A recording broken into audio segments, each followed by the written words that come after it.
présenter. Alors, bon matin à tous. Il y a un petit test ici, j'entends de l'écho. Alors, oui, ça marche. Donc, bon matin à tous, bon matin à ceux qui nous regardent de la maison. Donc, ça fait un grand plaisir ce matin qu'on reçoit Alain Noël.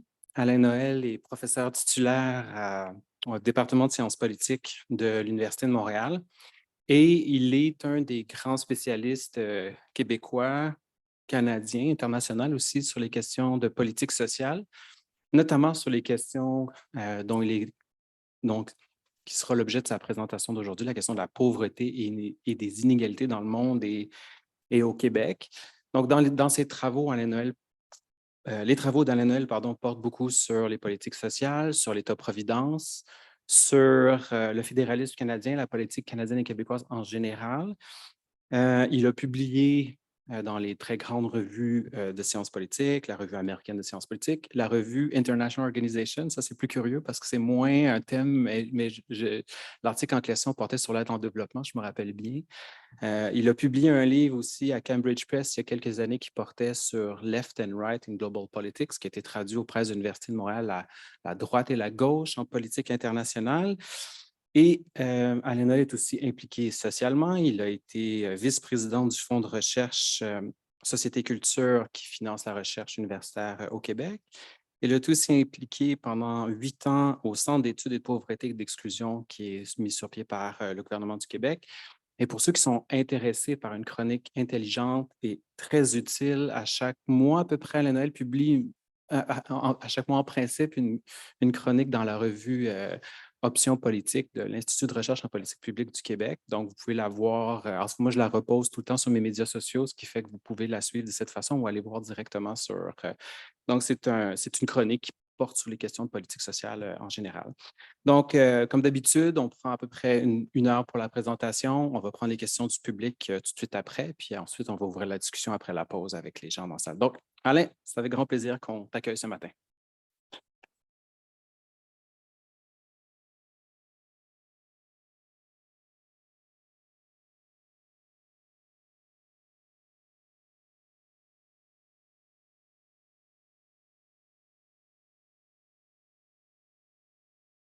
Merci beaucoup, Stéphane. Merci à Julie Miville-Deschênes et Marc-Kevin Daou pour l'organisation, l'invitation, l'occasion de partager avec vous.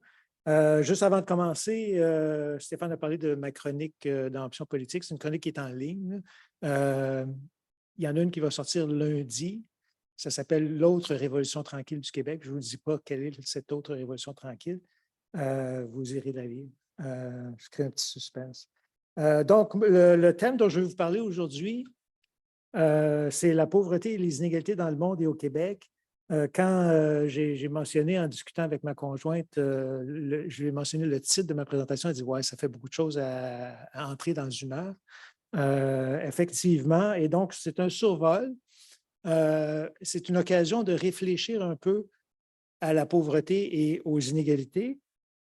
Et la question qui organise notre réflexion, c'est essentiellement est-ce que les choses vont de mal en pis ou si on s'améliore?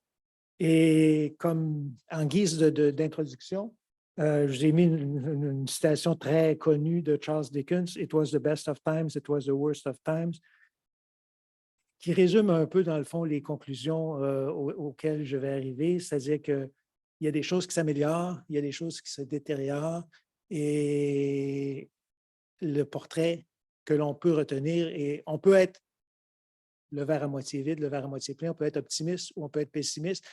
J'ai tendance à être plutôt optimiste, mais ça dépend des heures. Donc, the best of times, the worst of times, le plan de la présentation. En premier, on va parler de la pauvreté, prendre la mesure de la pauvreté. En deuxième, on va parler des inégalités. On a tendance à penser que c'est un peu la même chose, mais c'est assez différent. C'est deux réalités différentes qui n'évoluent pas nécessairement dans la même direction. Et même sous le thème de la pauvreté et sous celui des inégalités, il y a plusieurs dimensions que l'on peut retenir. En troisième lieu, on va parler de ce que l'on fait et de ce que l'on pourrait faire. Donc, qu'est-ce qu'on a comme politique publique pour contrer la pauvreté, réduire les inégalités ou les aggraver, parce que les politiques publiques peuvent aller dans les deux sens. Et en quatrième lieu, on va parler plus brièvement du modèle canadien et du modèle québécois qui se superposent évidemment, là, mais qui sont distincts. Donc, première étape, prendre la mesure de la pauvreté. J'ai trouvé cette image-là cette semaine en préparant les diapositives, puis je trouve que c'est particulièrement parlant parce que c'est bon de garder à l'esprit que la pauvreté dont on va parler ici, c'est la pauvreté comme indicateur d'un état de situation dans notre société. Et ces indicateurs-là ne servent pas à dire elle est pauvre, lui il n'est pas pauvre. À la limite, on peut tirer ce genre de conclusion-là des indicateurs, mais le but de ces indicateurs-là, c'est plutôt de prendre le pouls, la mesure de la situation dans notre société. Et donc, si par exemple, on met le seuil de la pauvreté à un certain niveau, disons 20 000, je vais être plus précis dans quelques minutes, et qu'on rencontre quelqu'un qui a 19 990 puis qu'on lui dit, je te donne 20 tu cesses d'être pauvre, on comprend que c'est absurde. C'est que le but, ce n'est pas de classer les gens, mais de classer les sociétés, dans le fond, de voir comment on se retrouve.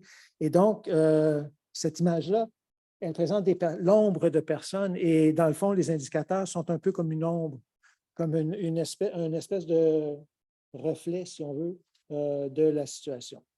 Donc, comment on mesure la pauvreté? Il y a plusieurs concepts qu'il faut prendre en considération. Bon, être pauvre, on comprend que c'est ne pas avoir ce que ça prend pour rencontrer ses besoins élémentaires, mais quand on veut prendre la mesure, comment on fait? La première décision qui a été prise avec le temps par à peu près tout le monde, c'est de se concentrer sur les revenus. Il y a des gens qui ont milité en faveur de la consommation comme mesure de la pauvreté en disant peut-être qu'une année donnée, tes revenus ne sont pas élevés, mais si tu as des épargnes, tu continues de consommer, donc ce n'est pas si grave finalement. Mais d'une part, la consommation, c'est difficile à mesurer. Et d'autre part, si tu brûles tes épargnes pour vivre, tu es déjà un peu en situation difficile. Donc, de façon générale, on considère les revenus.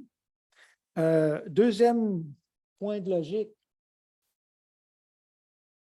on considère non seulement les revenus plutôt que la consommation, mais les revenus plutôt que le patrimoine, plutôt que le capital.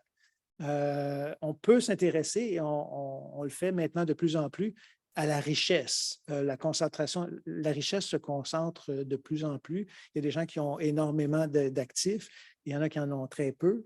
Mais de façon générale, dans la mesure de la pauvreté, on se concentre sur le revenu. Pourquoi? Parce que si on prend un étudiant en génie, par exemple, c'est fort possible qu'à 20 ans, cet étudiant-là soit proche ou pas très loin du seuil de la pauvreté, mais ce n'est pas vraiment un problème pour la société dans la mesure où on sait que c'est une étape dans sa vie. Les études auxquelles vont succéder un bon emploi et des bons revenus, et rapidement, les choses vont se placer. Et donc, l'idée, c'est moins de regarder ce que tu possèdes aujourd'hui, mais quels sont les flux, donc les revenus avec lesquels tu peux vivre. Donc, ça, c'est le deuxième point. Troisième point, en général, on va s'intéresser plus, aujourd'hui, c'est ce que je vais faire, aux individus, mais on pourrait aussi mesurer la pauvreté dans les ménages. Et pour convertir, parce que les gens vivent dans des ménages. Certaines personnes vivent seules, mais beaucoup de gens vivent avec d'autres, en couple ou avec un partenaire et des enfants. On crée des échelles d'équivalence pour convertir des ménages en individus. Et grosso modo, au Canada, la règle, c'est une famille de 4, 2 adultes, 2 enfants, équivaut à 2 personnes. Parce que, évidemment, le loyer, le téléphone, le chauffage, etc., c'est payé une fois. Donc, on crée des équivalences.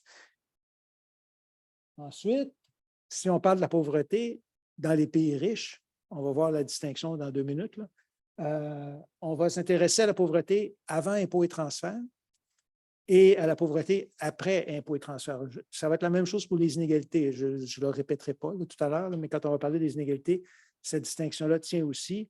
Donc, on veut savoir comment les revenus de marché créent ou ne créent pas de la pauvreté ou des inégalités et comment, ça c'est avant impôts et transferts, donc avant que l'État intervienne. L'État intervient déjà avant impôts et transferts parce que c'est l'État qui fournit les infrastructures, les écoles, les routes, les hôpitaux, etc. Mais l'État ne joue pas directement dans la distribution des revenus. Impôts et transferts, c'est à ça que ça sert. Ça sert à en prendre, en principe, en prendre un peu plus à ceux qui en ont plus et en donner un peu plus à ceux qui en ont moins. Donc, on mesure préférablement la pauvreté après impôts et transferts, après l'intervention de l'État. Et finalement, bien sûr, on peut s'intéresser à la pauvreté en fonction des catégories sociales. Donc, est-ce que les femmes sont plus pauvres, plus à risque d'être pauvres que les hommes? Est-ce que les personnes de 65 ans et plus sont plus susceptibles ou moins susceptibles d'être pauvres que les jeunes?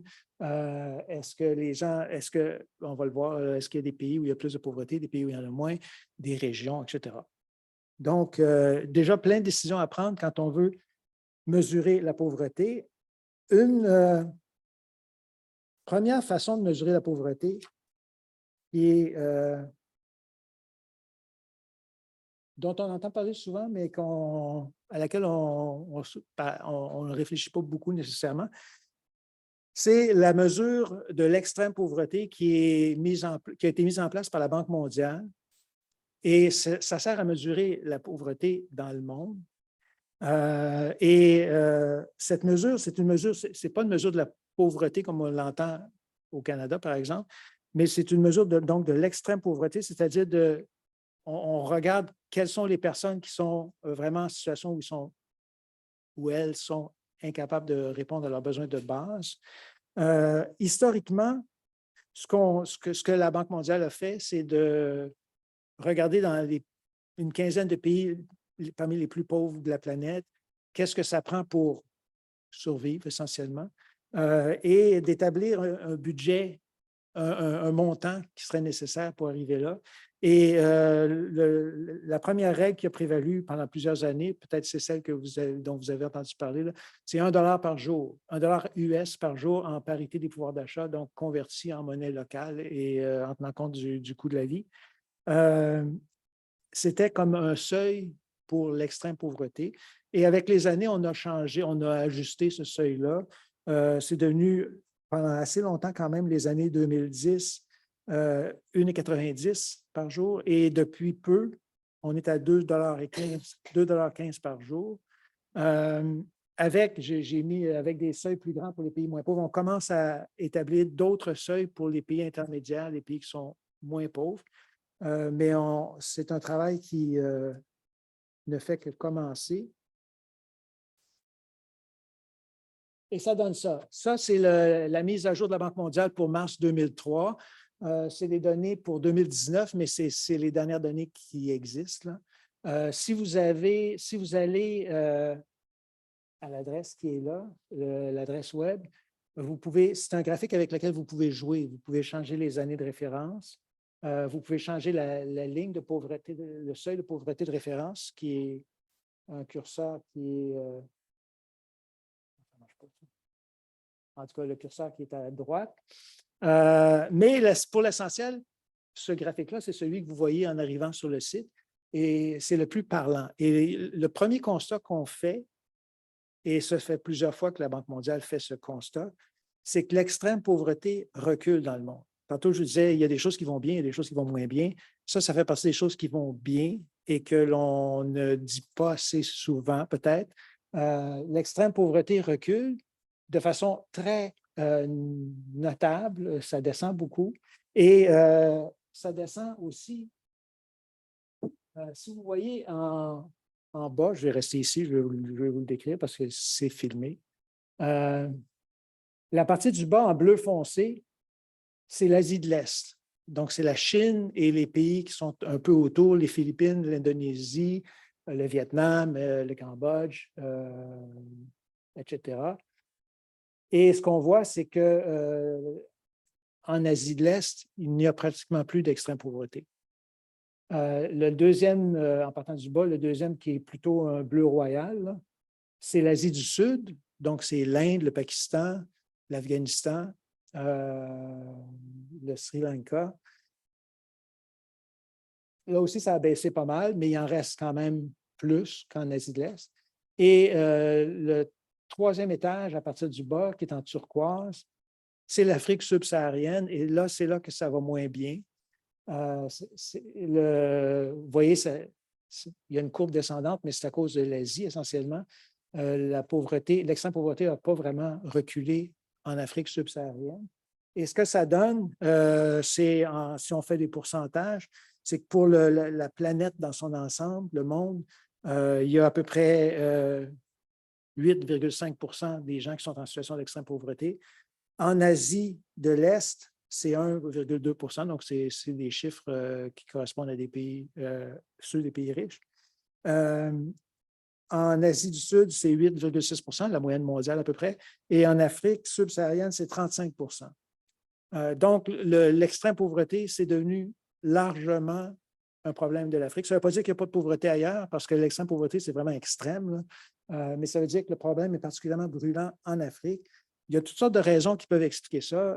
La première raison à laquelle on peut penser, c'est des situations de guerre ou des situations d'État en faillite, là, où il n'y a plus vraiment d'organisation sociale qui tiennent.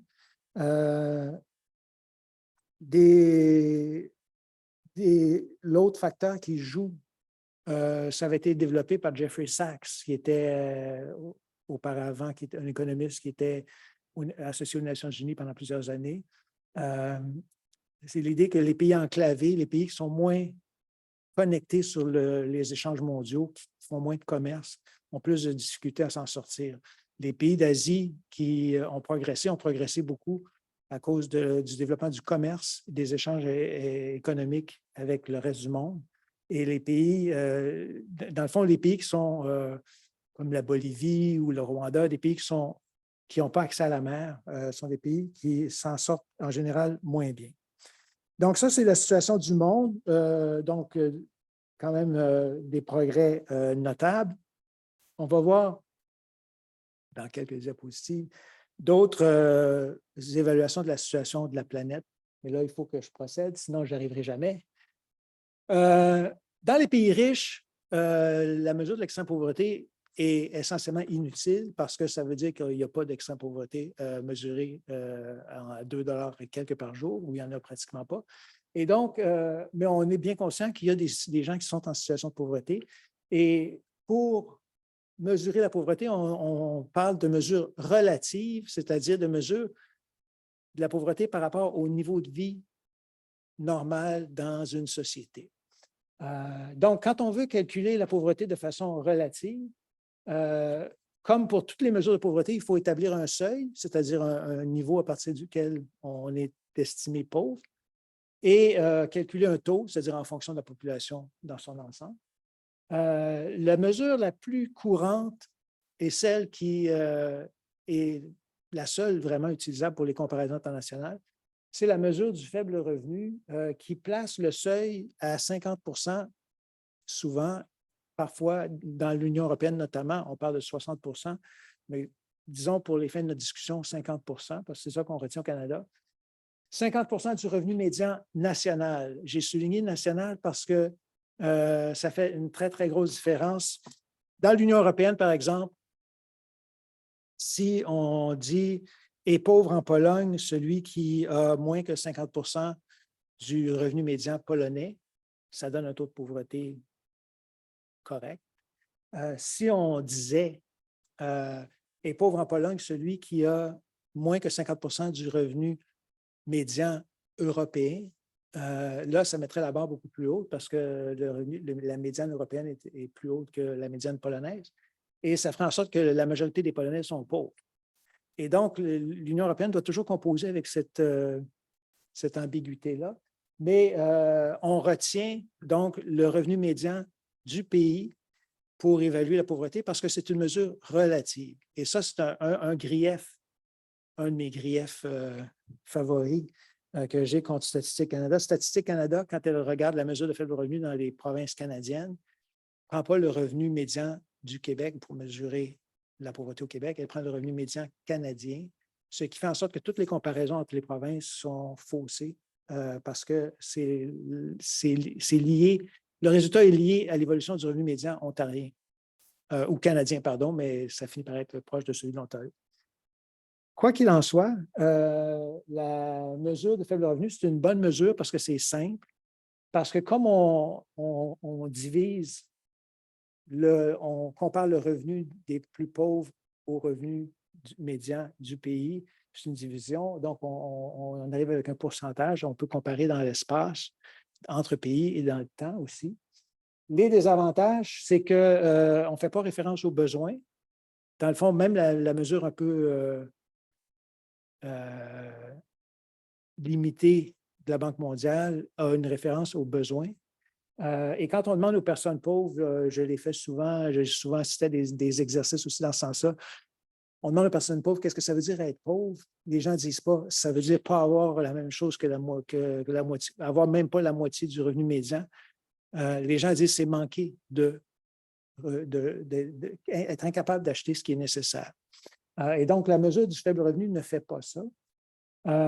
Juste pour vous donner une idée, pour le Québec, le seuil de la mesure du faible revenu à 50 du revenu médian après impôt pour une personne seule en 2020 est estimé à 22 357 $. Donc, ça veut dire que si vous pouvez faire votre examen de conscience ou votre examen budgétaire, si vous êtes en bas de 22 000 de revenus après impôt et transfert, vous êtes considéré pauvre. Le taux au Québec, avec la médiane canadienne, est de 10 en 2020. On retarde toujours, ça c'est un grand problème des mesures de la pauvreté. On est toujours comme décalé. L'inflation, le chômage, on peut vous dire à quoi ça ressemble la semaine passée ou le mois passé. La pauvreté, ça prend 2 ans en général pour le savoir. Donc, on est toujours, là, on est rendu à 2020. Ça va prendre encore un petit peu de temps avant d'arriver à 2021. Donc, à quoi ça ressemble pour le Québec? Ah oui, c'est vrai, j'avais oublié avant d'arriver là. Il y a une autre mesure qui répond aux besoins, à l'idée, je vous disais, la mesure de faible revenu, ça ne nous permet pas de parler des besoins. Il y a une mesure qui a été inventée par le ministère du Développement des Ressources humaines à Ottawa et qui a été reprise par Statistique Canada quand elle a été bien concoctée, bien construite. C'est une mesure, ça s'appelle la mesure du panier de consommation. C'est une mesure qui est canadienne, elle a été créée au Canada. Elle n'a pas d'équivalent ailleurs, sauf aux États-Unis, il y a une mesure qui s'appelle le Supplemental Poverty Measure, qui ressemble beaucoup à la MPC, mais on ne pourrait pas comparer les deux parce que ce n'est pas tout à fait les mêmes bases de calcul. Cette mesure-là, elle part de l'idée que l'important, c'est de couvrir ses besoins. Et donc, elle établit pour chaque région, la mesure du panier de consommation crée un panier de consommation. Donc, elle dit pour vivre, ça prend ça. Donc, ça prend un budget pour l'alimentation, un budget pour le loyer, un budget pour le transport, un budget pour les communications, etc., etc., etc. Et là, on estime le prix de ce budget-là à Montréal, à Québec, à Vancouver. Au Nunavut, c'est plus compliqué. Mais dans les différentes régions et dans les villes de différentes grandeurs, à Montréal, par exemple, ça te prend de quoi de payer l'autobus. Si tu habites en région, tu as droit à une vieille auto pas trop chère. Donc, on fait un budget, ce qu'on appelle dans la littérature internationale un budget de référence, ce qui est nécessaire, et on mesure le revenu, la partie du revenu qui est disponible à la consommation, donc après avoir payé les frais comme les services de garde ou les soins de santé, le revenu nécessaire pour payer ce panier de consommation-là à Montréal, à Québec, à Vancouver, etc. Le seuil, donc l'avantage de cette mesure-là, c'est qu'elle tient bien compte des différences de coûts entre les provinces et les régions. C'est une méthode qui est intuitive. Encore une fois, quand on parle avec des personnes en situation de pauvreté, c'est un peu comme ça qu'elles comprennent la pauvreté. Mais c'est une méthode. Il y a un spécialiste de développement des ressources humaines Canada qui m'avait dit à un moment donné, il avait dit la mesure du panier de consommation est facile à comprendre, mais très, très difficile à mesurer. Tandis que la mesure du faible revenu est plus difficile à comprendre pour les gens qui ne sont pas familiers avec les statistiques, mais très facile à mesurer. Donc, ce n'est pas facile à mesurer, mais ça donne, vous me direz, c'est bien du trop pour rien, ça donne 20 000 à peu près pour la région de Montréal en 2018. Donc, ce n'est pas si loin de la mesure de faible revenu. Mais le taux pour le Québec de personnes sous le seuil de la pauvreté en 2020 était de 4,8 %. Donc, cette petite différence de revenus fait une grosse différence dans le taux et dans le portrait qu'on fait de la situation. Ce 4,8 %-là, il est très bas. J'y reviendrai dans quelques minutes, presque tout de suite. Là. On y arrive, en fait. On va voir. Ça, c'est la situation du Québec depuis 2002. En 2002, on a adopté au Québec une loi contre la pauvreté et l'exclusion sociale. Donc, c'est un point de référence. L'objectif de la loi, c'était de faire du Québec une des sociétés avec le moins de pauvreté parmi les sociétés comparables. On n'est pas rendu là. Mais il y a des progrès quand même qui ont été faits. Donc, en bleu, vous avez la mesure du faible revenu, qui est encore une fois basée sur le revenu médian canadien,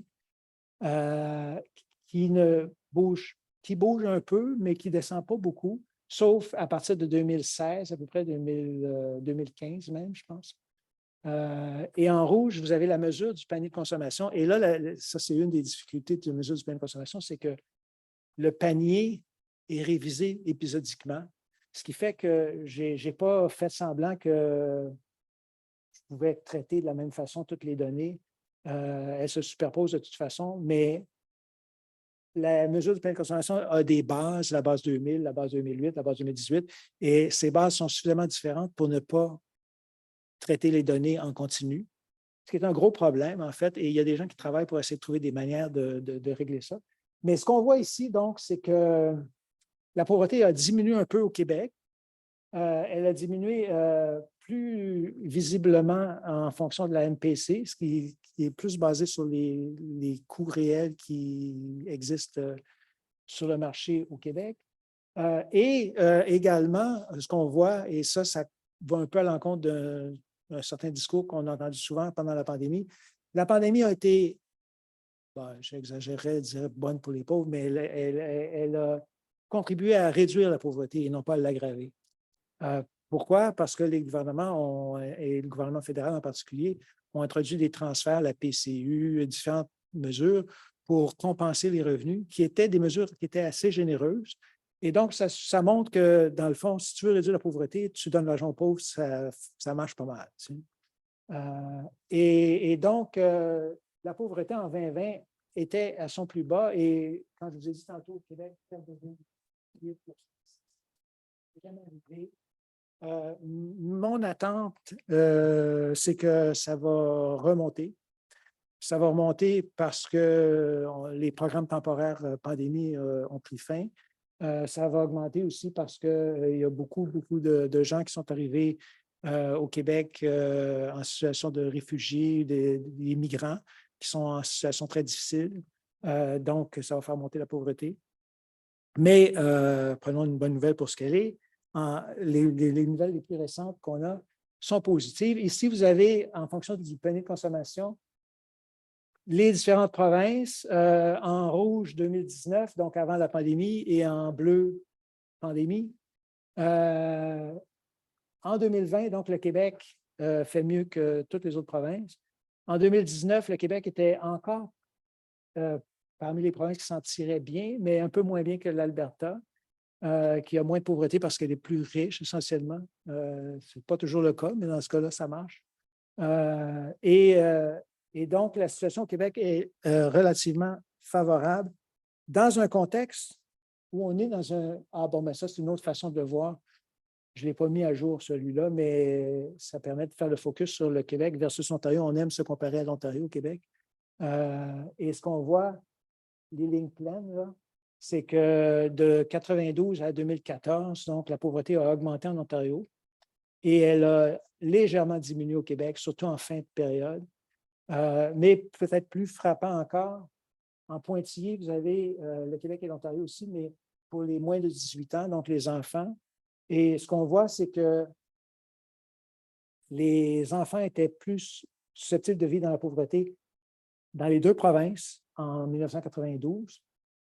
Et au Québec, la pauvreté chez les enfants est devenue inférieure en fin de période à la pauvreté dans la population générale, alors qu'en Ontario, elle a continué d'être supérieure. Ça change après 2015 parce qu'en 2015, le gouvernement Trudeau introduit l'allocation canadienne pour enfants qui fait vraiment un travail remarquable, là, qui a beaucoup réduit la pauvreté dans les familles.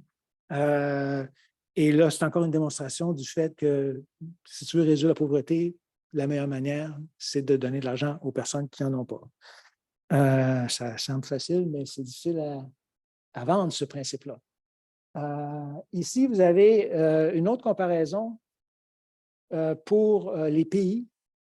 Et là, on retombe on n'est plus dans la mesure du plein de consommation parce qu'on compare des pays, donc il n'y a pas de telle mesure pour faire des comparaisons internationales. Mais ce qu'on voit en haut, en noir, c'est les États-Unis, donc le pays champion de la pauvreté. Les Américains se sont inventés une mesure à eux de la pauvreté qui n'est pas la Supplemental Poverty Measure dont j'ai parlé tout à l'heure, mais qui est une vieille mesure, la mesure officielle de la pauvreté, qui est une mesure complètement débile, basée sur des budgets des années 60, mais ils réussissent à se convaincre que les choses ne vont pas si mal avec ça. Mais en fait, la situation de pauvreté est très lourde aux États-Unis, donc les États-Unis sont en haut. Comme on peut s'y attendre, en bleu, la Suède fait bien, mais pas aussi bien aujourd'hui qu'elle le faisait en 2004, par exemple. Le Canada est dans ce petit graphique-là, là, est deuxième après les États-Unis. Donc, on n'est pas parmi. Je vous disais, bon, le Québec fait bien, mais on fait bien dans un pays qui ne fait pas très bien. Donc, le Canada est ici. Ne réussit pas très bien. Le Royaume-Uni est historiquement proche un peu des données qu'on a pour le Canada. Encore qu'il y a eu un effet, j'appelle ça l'effet Tony Blair, il y a eu une réduction de la pauvreté dans les années de Blair, Gordon, Brown, au Royaume-Uni, qui était très notable et qui est resté pendant du temps. La Belgique fait bien, la France fait bien aussi, relativement. Évidemment, on peut toujours faire mieux, mais c'est le portrait international. Donc, juste avant de l'oublier, ah oui, fait très important à savoir aussi, ça c'est dans le plus long terme, donc c'est la mesure de faible revenu pour différents types de ménages au Canada, au Québec. Et ceux qui s'en tirent toujours bien ou mieux, c'est les familles avec deux parents. Ça, c'est la ligne du bas, là, qui est à peu près ça arrête en 2006, donc c'est un vieux graphique que je n'ai pas mis à jour parce que c'est compliqué de reculer dans le temps. C'est une source, quelqu'un qui a fait le travail, que je vérifie. Ceux pour qui ça va plus mal, c'est les personnes seules, en bas de 65 ans, de 18 à 65. C'est en vert. Ceux que ça allait historiquement le plus mal, c'est les familles monoparentales. Ah oui.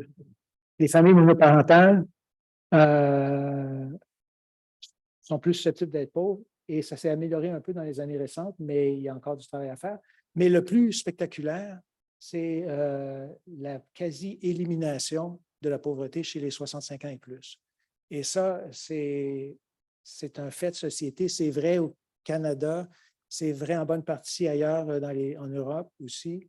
Mais à partir dans les années 70, les personnes de 65 ans et plus étaient parmi ceux qui étaient le plus à risque d'être pauvres.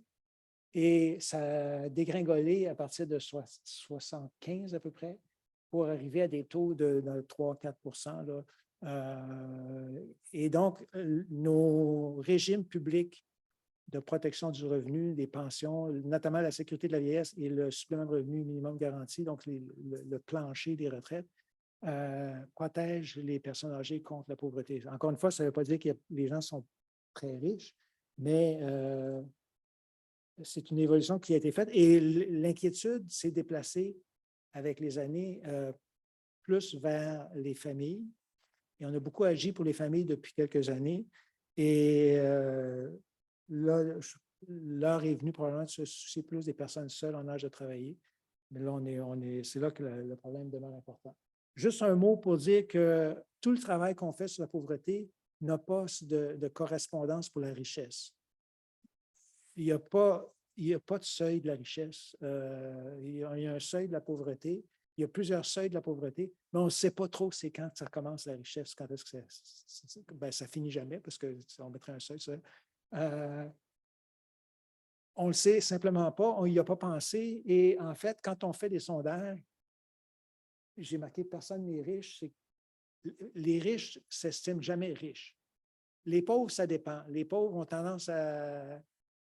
Souvent, les pauvres sous-estiment leur pauvreté. Il y avait une dame que j'avais rencontrée, c'était dans un atelier à Trois-Rivières, puis elle avait dit, ses enfants étaient revenus de l'école, puis elle avait dit, maman, on n'est pas pauvres, nous, hein? Puis elle avait répondu, oui, on est pauvres, puis vous ne serez pas pauvres comme ça toute votre vie. Puis elle s'était fâchée parce qu'elle avait dit, ben oui, on est pauvres, mais souvent, les gens ne veulent pas le reconnaître. Mais la richesse, c'est encore pire. Dans les sondages, tout le monde s'estime classe moyenne. Et les riches, c'est les autres. On veut faire payer les riches, mais les riches, ça commence après nous, quel que soit notre niveau de revenu. Et donc, même dans la littérature scientifique ou dans les statistiques officielles des gouvernements, il n'y a pas vraiment de seuil de richesse. Parfois, il y en a qui ont mis 100 000, mais c'est purement arbitraire. On sous-investit dans la réflexion sur la richesse par pudeur, sans doute, parce que si on regardait trop, on verrait qu'il y a quelque chose qui ne marche pas ou on verrait qu'il y a une connexion peut-être entre la richesse et la pauvreté. Donc, on n'y pense pas trop. Il y a un indicateur dont je vais parler dans quelques minutes qui sert un peu à ça quand même. Donc, bilan pauvreté. La pauvreté extrême recule, en Asie notamment. Dans les pays riches, la pauvreté ne recule pas beaucoup, mais elle n'augmente pas non plus. Donc, on est comme un peu, elle change un peu de catégorie sociale, elle se déplace. Le risque de pauvreté concerne de moins en moins les 65+ et de plus en plus les personnes seules, avec ou sans enfants. Les pays obtiennent des résultats très différents. Et là, il faut voir que la pauvreté, c'est largement un résultat de politique publique. C'est un choix qu'on fait comme société parce qu'il y a des pays qui en tolèrent plus et d'autres qui en tolèrent moins. Et dans les pays riches, la pauvreté n'a pas vraiment de raison d'être. C'est juste parce que c'est une décision qu'on prend que c'est comme ça que la société fonctionne. La preuve de ça, c'est qu'on a essentiellement éliminé la pauvreté pour les retraités. Ça veut dire qu'en y mettant les ressources, on peut vaincre la pauvreté. Le Canada figure parmi les pays moins performants, donc où il y a plus de pauvreté. Au Canada, le Québec se démarque avec des progrès depuis 2002 pour les enfants notamment. Donc, et puis au Canada, il y a eu des progrès quand même depuis 2015 qu'il faut garder à l'esprit. Et la pandémie a contribué à réduire la pauvreté, mais probablement juste temporairement. Les inégalités. On pourrait avoir une situation où la pauvreté ne recule pas trop, mais où les inégalités augmentent, notamment parce que les riches s'enrichissent. J'ai mis ici une photo récente du chemin Roxham parce que pour nous rappeler que, bon, il y a beaucoup de gens qui traversent la frontière sans être nécessairement des gens qui ont été persécutés politiquement, mais parce qu'il y a un différentiel de revenus très important. Et il y a un économiste qui a travaillé longtemps à la Banque mondiale qui s'appelle Branko Milanovic, qui est à l'Université de New York maintenant, qui estimait dans ses écrits que de 50 à 75% des écarts de revenus entre les gens pris sur la planète, Milanovic s'intéresse au partage de revenus à l'échelle du monde. Donc, la moitié à peu près des différences, jusqu'à 3/4 des différences entre les gens, sont liées à deux facteurs sans lien avec le mérite ou même avec la chance. Le premier facteur, c'est le pays où tu résides. Le deuxième facteur, c'est la distribution des revenus dans ce pays-là. Donc, si tu nais au Québec, tu as un peu gagné la loterie mondiale et tu n'es pas vraiment plus méritant, tes parents n'étaient pas tellement plus méritants, tu n'as pas travaillé plus fort que les autres. À ta naissance, tu es déjà doté d'infrastructures, de capital, etc. Tu vis dans une société riche. Et ça suggère que nous sommes tous, dans les pays riches, un peu des rentiers. On vit d'une rente. Ça ne veut pas dire qu'on l'enlève aux pauvres, mais on vit d'une richesse accumulée à travers les générations. Si vous pensez, par exemple, à Montréal, comparé à une ville en Ukraine qui a été bombardée, tout est en place. Tous les investissements qu'on fait restent d'une année à l'autre et s'accumulent. Donc, la richesse, c'est largement une question de position dans le monde. Maintenant, pour mesurer les inégalités, vous êtes des ingénieurs, donc vous pouvez comprendre ça mieux que moi. La méthode la plus fréquente et connue et la plus simple de mesurer les inégalités, c'est l'indice de Gini. Gini, c'était un économiste italien qui a pensé à cette façon de mesurer les inégalités. On crée une situation hypothétique où on prend toute la population. En bas, c'est la population du premier au dernier. Donc, le premier qui rentre dans la salle ici, on le classe en premier, on regarde sa part du revenu total. On met un petit point sur la courbe.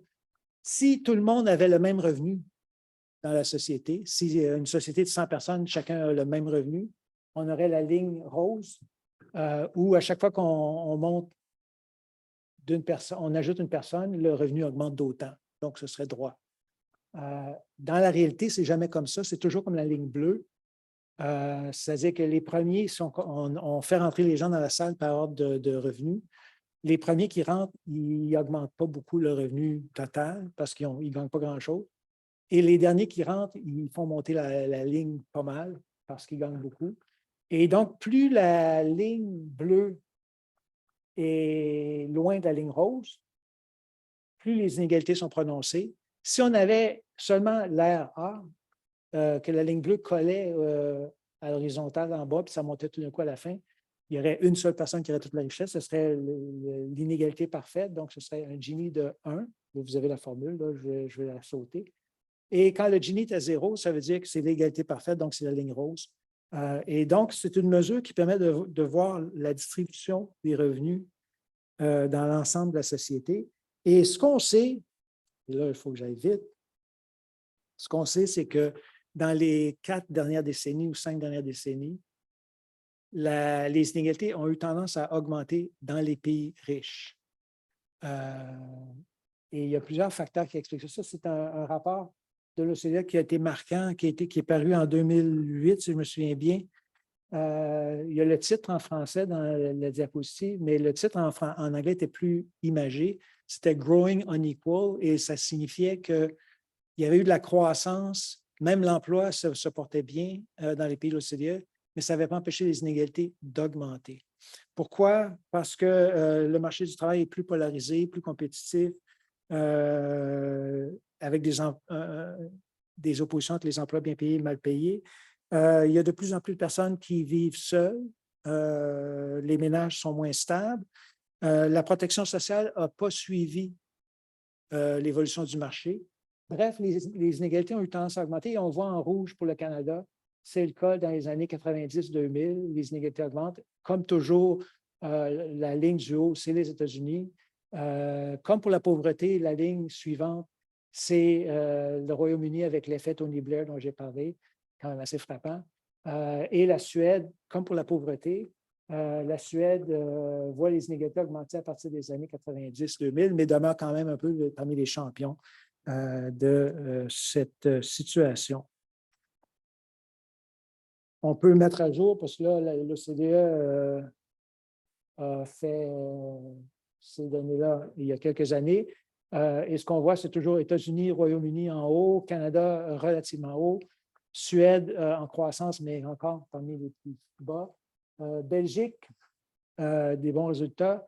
La France, relativement bon aussi, en dépit du fait que ça grogne beaucoup en France, mais la situation n'est pas si pire, ni pour les pauvretés, ni pour les inégalités. Et ça s'explique en gros parce que les Français ont des dépenses sociales élevées. Le pays dans le monde qui consacre le plus de ressources à la protection sociale en proportion du PIB, c'est la France. Plus que la Suède, plus que le Danemark, qui font leur part aussi. Là, mais, donc, les inégalités au Québec et en Ontario, donc pour reprendre un peu le schéma qu'on avait tout à l'heure, les inégalités ont augmenté au Québec et en Ontario dans les années 90-2000, au début 2000 en tout cas, mais elles ont plafonné et même baissé un peu au Québec à partir de 2000, alors qu'elles augmentaient en Ontario. Donc, les deux provinces étaient comme proches jusqu'à cette époque-là, mais se sont éloignées. Ici, vous voyez, ça ne bouge pas, ce n'est pas aussi spectaculaire, le Gini, pour les années jusqu'à 2020. Et ce qu'on voit, c'est que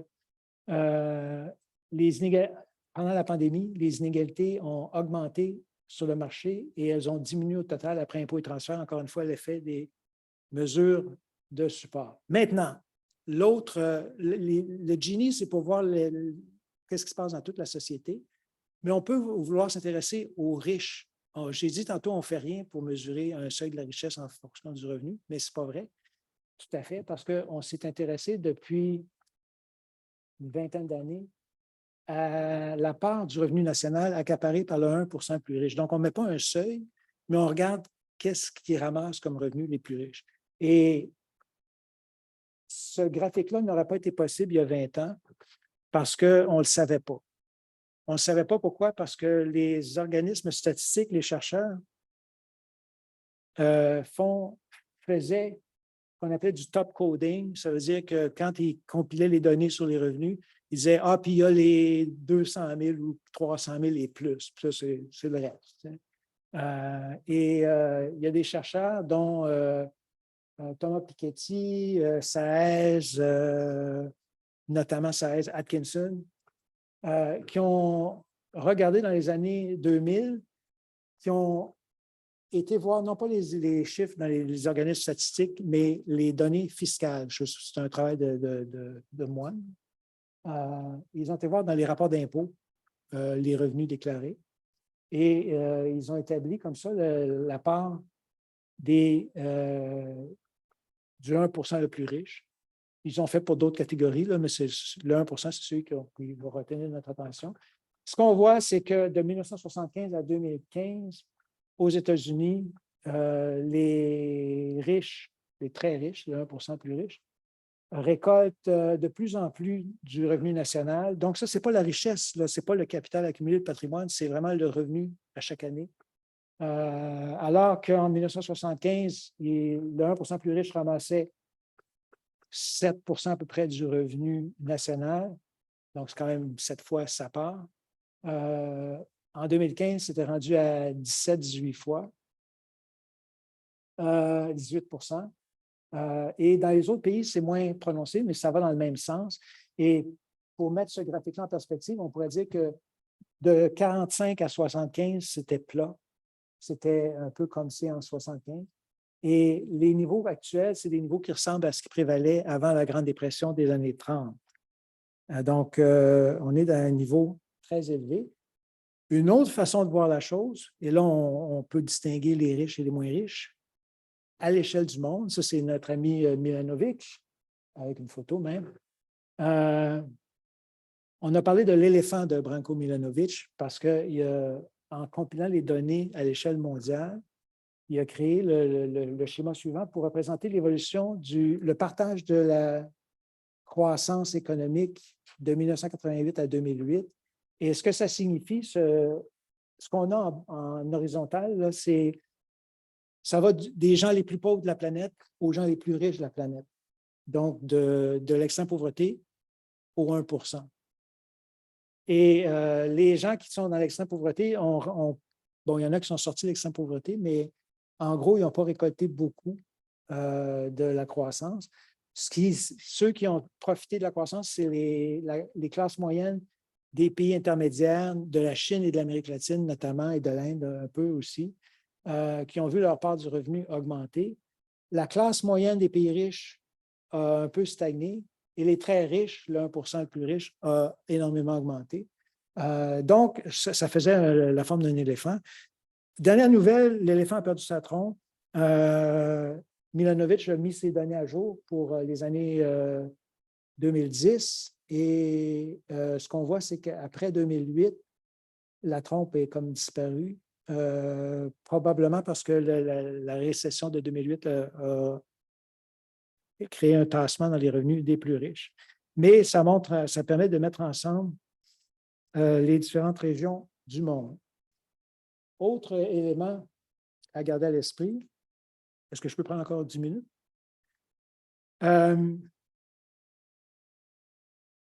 Le problème avec les inégalités et la pauvreté, c'est que d'une part, ce n'est pas juste une question de mérite, parce que ça dépend où tu tombes, mais d'autre part, ça se reproduit. Et donc, les chances que les places qui sont les nôtres aujourd'hui se répercutent sur nos enfants et sur leurs enfants sont importantes, si bien que, et ça c'est Miles Korak, c'est un économiste canadien qui avait fait ce calcul-là, il a mis en relation les inégalités en bas, Gini, et la mobilité, et en fait sur ce graphique-là, c'est l'immobilité, donc le caractère collant d'une génération à l'autre des inégalités. Et ce qu'on voit ici, c'est que plus les pays sont inégalitaires, plus ça dure, plus ça se reproduit. Miles Korak concluait que si tu veux vivre le rêve américain, il faut que tu quittes les États-Unis parce que le rêve américain de quelqu'un qui part de rien, qui construit sa fortune, ça a plus de chances d'arriver au Danemark qu'aux États-Unis. Une autre façon de voir les choses, ça, j'avoue que je ne sais pas trop comment c'est calculé. C'est un rapport de l'OCDE qui est quand même frappant. Combien de générations ça prend pour qu'une personne qui est née dans une famille à bas revenus arrive au revenu médian de sa société? Pas à la richesse, là, au revenu médian de sa société. Et au Canada,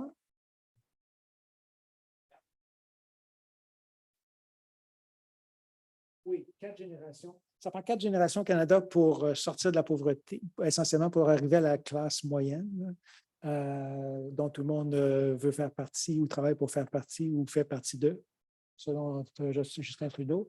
Et bon, en Colombie, ça prendrait 11 générations.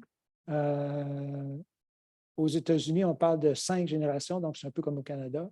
Il y a seulement le Danemark qui peut, en 2 générations, corriger l'écart. Donc, ça veut dire que les inégalités se reproduisent et la pauvreté colle longtemps. Il y a un chercheur un chercheur suédois, qui avait regardé les noms de famille des très riches en Suède à la fin du 19e siècle, donc les grandes familles de Suède en 1800 en quelque. Et il a fait une enquête statistique sur les gens qui portent ce patronyme-là à partir des données fiscales et tout ça. Et il a trouvé que les gens qui avaient les noms comme des grandes familles étaient encore des gens riches. Et ça, c'est en Suède, un pays qui redistribue beaucoup. Donc, les inégalités se reproduisent d'une façon, d'une génération à l'autre. L'autre aspect, ça, c'est un ouvrage que j'aime beaucoup de Charles Tilly, qui est un sociologue américain qui est maintenant décédé. Charles Tilly nous a rappelé, on s'en doute bien, mais nous a rappelé que quand on mesure Gini, par exemple, on regarde tout le monde de façon indifférenciée, puis on brasse, puis on regarde en fonction du revenu. Mais il y a d'autres marqueurs d'inégalité dans nos sociétés. Tilly parle d'inégalité catégorielle. Ça veut dire qu'il y a des catégories qui perdurent pour imposer des inégalités. La plus fréquente et qui concerne nécessairement tout le monde, c'est l'opposition homme-femme. Les femmes, même aujourd'hui, même dans les pays où le mouvement féministe a eu le plus d'influence, demeurent moins payées en général que les hommes, avec moins d'accès à des postes de pouvoir, etc. Au Canada, il y a longtemps eu une égalité francophone-anglophone. Elle est presque disparue. Au Québec, en tout cas, elle est disparue. Au Nouveau-Brunswick, elle est encore un peu présente. Une différence marquée au Canada entre les Autochtones et les non-Autochtones. Les différences, le racisme systémique, les différences entre les Noirs et les Blancs, les personnes racisées, des différences, bon, en Irlande, les catholiques protestants. Bon, toutes ces distinctions-là, Tilly, qui est un sociologue, nous dit les sociétés sont très bonnes pour enraciner des inégalités catégorielles qui sont souvent basées sur rien. C'est-à-dire que c'est comme un critère arbitraire, la couleur de la peau, le genre, qui sert à classer les gens. Les gens sont traités différemment. Les gens investissent différemment dans leur formation parce qu'ils savent que leurs perspectives ne sont pas les mêmes. Bref, les inégalités durent et en passant, c'est une des grandes réalisations, la plus grande réalisation, à mon avis, de la Révolution tranquille au Québec, c'est d'avoir éliminé une inégalité durable qui était les francophones au Québec jusqu'à 1970. Un francophone bilingue gagnait moins en moyenne qu'un anglophone unilingue.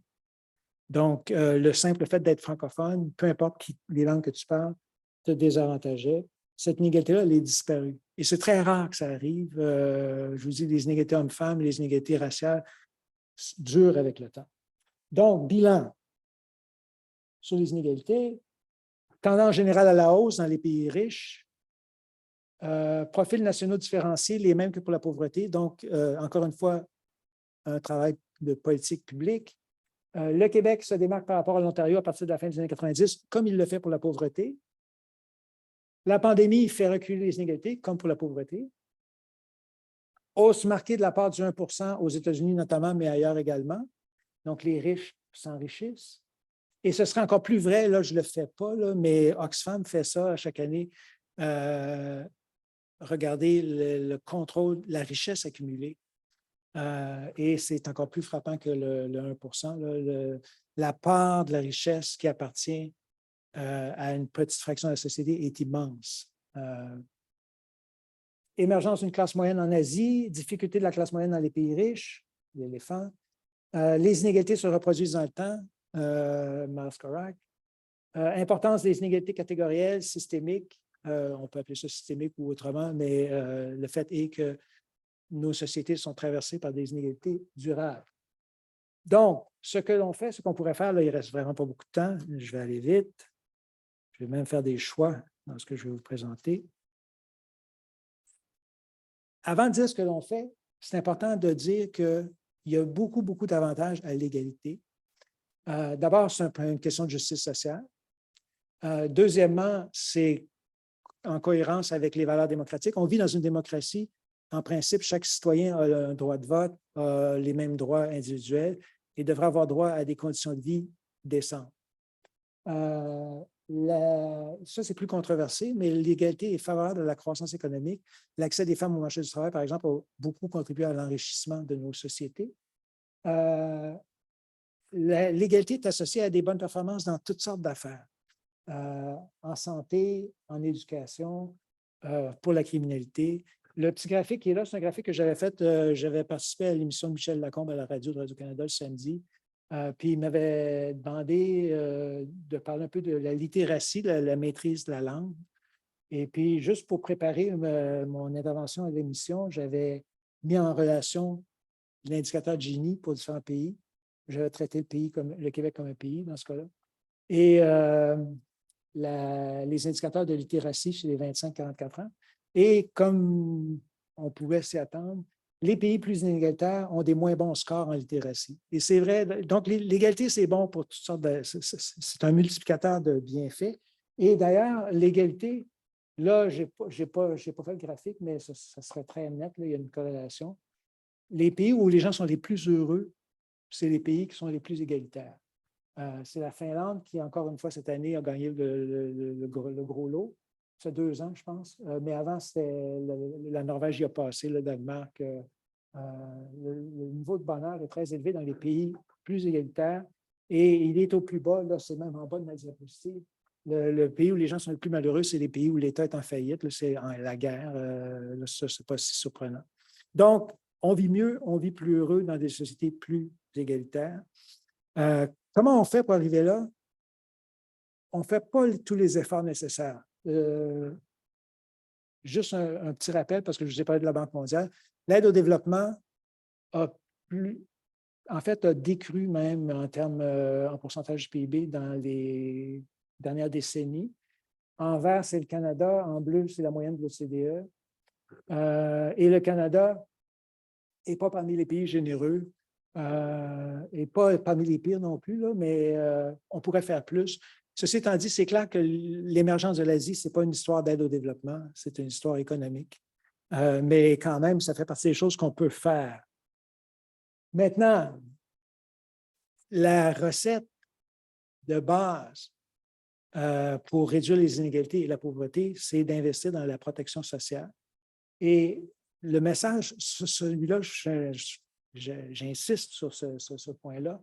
Je lisais encore hier dans Le Devoir une chroniqueuse qui disait « Ah, ça fait des décennies qu'on est dans le néolibéralisme, puis qu'on détériore les services publics, puis qu'on détériore la protection sociale. » C'est pas vrai.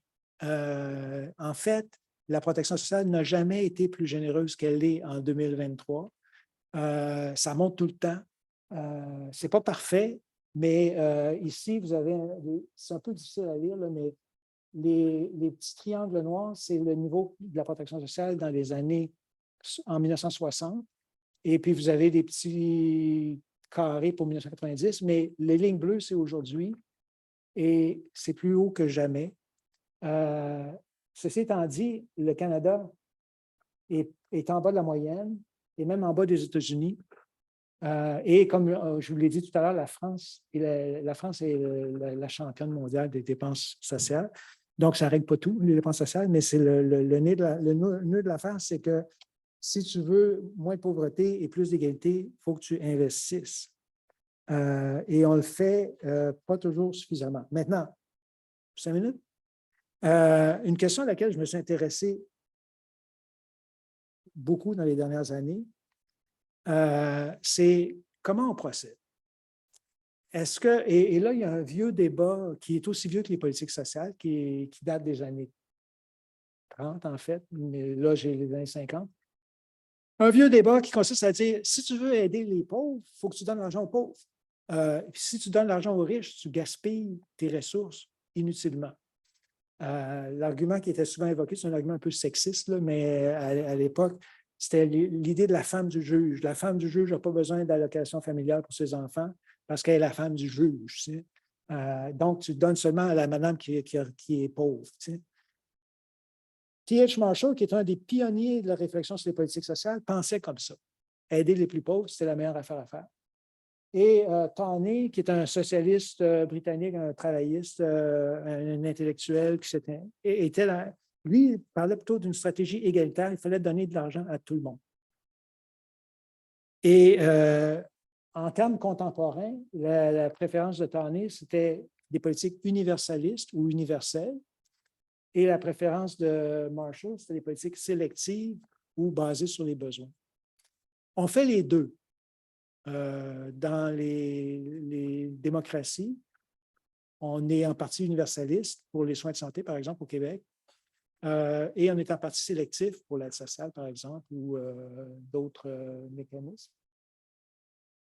Celui qui a comme été le penseur le plus influent, bon, ce débat-là, c'est un débat politique largement, à coup d'exemples et contre-exemples, et c'est mieux comme ça, c'est mieux comme ça.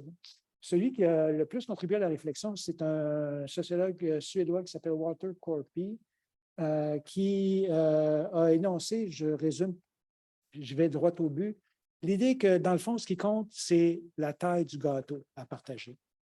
Donc, le travail consiste à, tu ramasses des impôts, puis tu redistribues ou tu crées des services. Mais la redistribution et les services vont être dépendantes de jusqu'à quel point tu ramasses des impôts.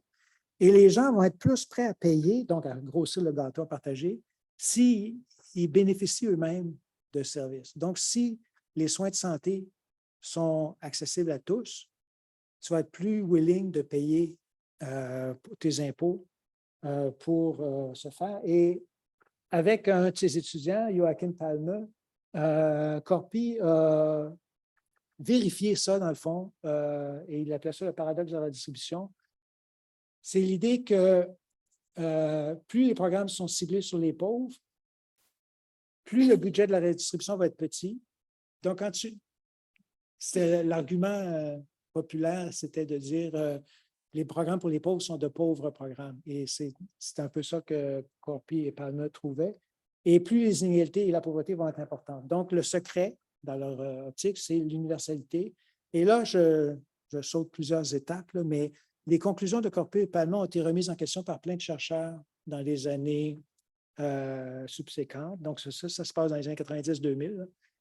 Et il y a quelques années, avec Olivier Jacques, qui est maintenant professeur en santé publique à l'Université de Montréal, on avait revérifié sur des concepts plus clairs l'argument de Corpy et Palme, et on a trouvé que ça marchait très bien encore dans les années 2000, contrairement à ce qu'une bonne partie des chercheurs disaient, et que, dans le fond, l'universalité est très reliée à la propension à redistribuer. Donc, c'est une bonne chose de faire des programmes universels, mais le best of the best, c'est de faire de l'universalisme ciblé, c'est-à-dire de cumuler les deux.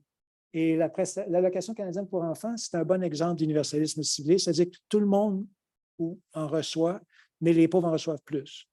Et les pays qui font ça, le mieux, sont les pays qui réussissent. Là, ça, je ne rentrerai pas dans ce schéma-là, ce serait trop long à expliquer, mais ce sont les pays qui combinent sur une base universaliste et qui complètent avec des programmes sélectifs. Les pays qui ne sont que sélectifs réussissent moins bien à réduire la pauvreté, et les pays qui ne sont pas suffisamment sélectifs réduisent la pauvreté, mais ça coûte cher. Modèle canadien, modèle québécois, j'achève. On l'a vu déjà, le Canada est en bas de la moyenne de l'OCDE pour les dépenses sociales. Mais le Québec a pris, on l'a vu par les résultats, le Québec a pris une voie différente. Ça, c'est tiré d'un livre de 2013 par des chercheurs canadiens. Québec represents the road not taken by the rest of Canada. Autre livre de 2015, Rodney Haddo, qui est à l'Université de Toronto. Les différences entre l'Ontario et le Québec sont très grandes, aussi grandes que la différence entre la démocratie, la social-démocratie et d'autres types d'État-providence en Occident. Et un troisième qui dit un peu la même chose, je saute. Le Québec redistribue davantage. On l'a vu par les résultats. On peut le voir aussi par l'effort qui est fait. On taxe davantage au Québec, on paye plus d'impôts et on dépense plus. Et ça donne des résultats pour la pauvreté et les inégalités. Et là, ça, c'est presque ma conclusion. Un travail que j'ai fait, que j'ai terminé cette année, en fait, il y a quelques mois, et qui va paraître dans la revue Recherche sociographique, qui ajoute comme argument le fait que, et ça c'est un vieil argument, et on pourrait revenir dans nos échanges si vous voulez, mais les petits pays sont en général plus redistributeurs que les grands pays. Il y a des raisons pour ça. Je vous mets simplement le graphique pour vous montrer que le Québec, j'ai mis le Québec comme parmi d'autres pays. Le Québec ressemble davantage par son profil à un pays à petite population qui redistribue plus, mais pas autant que les Scandinaves. Et le Canada ressemble plus par son profil à un pays à grande population qui redistribue moins. Donc, c'est un peu le contraste à l'intérieur du Canada entre deux choix de société différents. Et là, c'est vrai que j'ai fini. Je vous ai dit tantôt que les gens sont plus heureux dans les pays égalitaires. Au Québec, l'indice du bonheur, et on reviendra à la discussion si vous voulez savoir comment ça se mesure, l'indice du bonheur était inférieur à l'Ontario en 1985. C'est le bleu versus le rouge.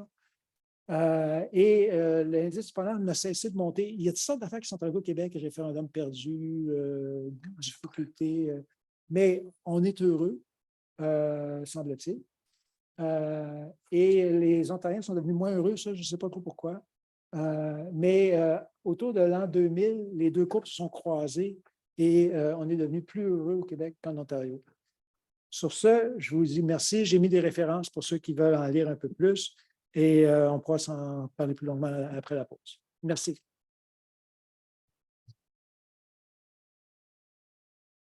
Alors, merci beaucoup, Alain Noël. On a quelques questions du public à la maison. Je vais te les poser en deux temps. OK. La première, c'est en faire un peu de futurologie. Tu as dit pendant la pandémie que les inégalités ont baissé au Canada, au Québec. Comment tu vois les 5 prochaines années? Là, on dit ici Québec, Canada et États-Unis. Est-ce que tu as un pronostic pour nous? On n'est pas très bon là-dedans, hein, en sciences sociales, on se garde. Mais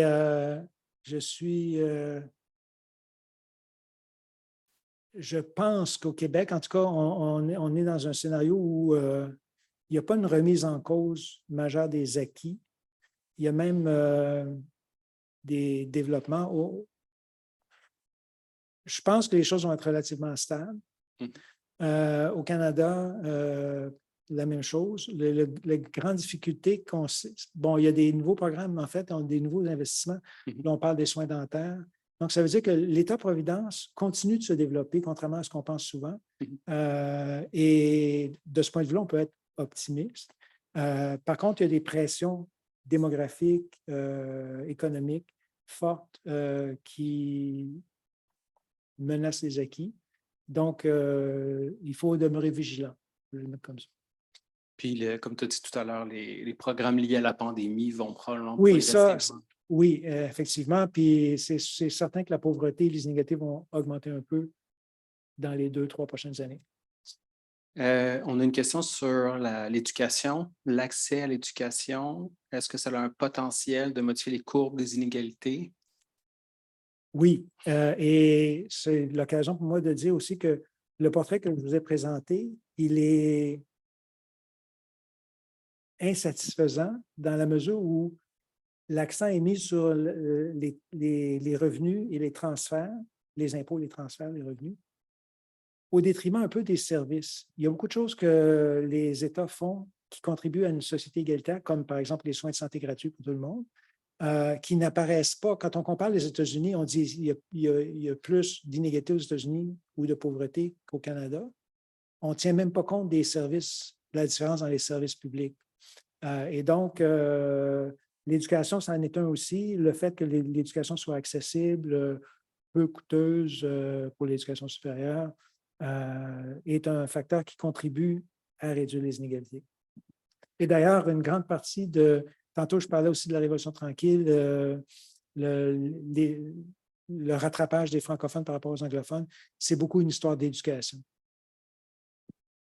Une autre question plus globale, dans une perspective liée à la mondialisation, est-ce qu'il est juste de penser que les pays du Nord sont responsables de la pauvreté des pays du Sud, par exemple en Afrique subsaharienne? Est-ce que le fait qu'on soit si riche fait en sorte qu'il y en ait moins? C'est ça un peu la logique de la question que je crois interpréter. Il y a des responsabilités historiques qui sont indéniables. Haïti, par exemple, a payé des réparations à la France pour l'abolition de l'esclavage pendant des années. Donc, le colonialisme a eu un impact. Il y a des relents de ça. Mais